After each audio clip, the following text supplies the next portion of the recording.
Hola amigo, qué bueno tenerte aquí conmigo. En este vídeo vamos a repasar los resultados de la segunda fecha de la Copa de Primera de Paraguay, Clausura.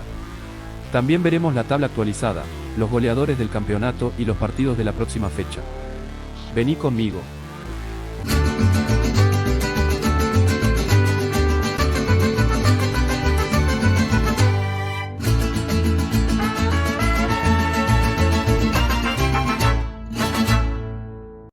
Guaraní visitó a Sportivo Trinidense y ganó 2-1. Sportivo Ameliano y Tacuarí empataron 0-0. Sportivo Luqueño derrotó a Sol de América por 2-1. General Caballero y Olimpia empataron 0-0. Libertad fue derrotado en casa por 2-1 por Nacional. Y cerrando la fecha, 2 de Mayo y Cerro Porteño empataron 1-1. Antes de mostrarte la tabla actualizada, deja tu like, suscríbete al canal y activa las notificaciones para recibir los vídeos apenas sean publicados. 2 de Mayo 4 puntos.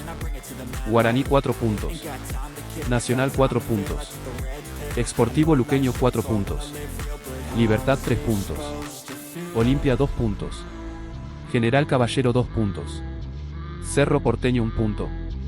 Ameliano 1 punto. Sportivo Trinidense 1 punto. Tacuarí 1 punto. Sol de América 0 puntos. El goleador del campeonato es Cecilio Domínguez, de Cerro Porteño, con 11 goles. Escribí en los comentarios desde dónde estás viendo este vídeo y cuál es tu equipo del corazón. Vamos a repasar los partidos de la próxima fecha.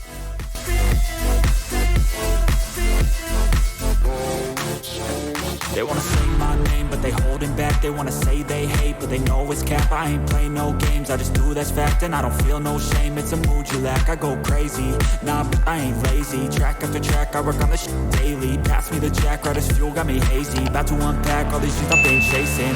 I've got visions in my head, like memories after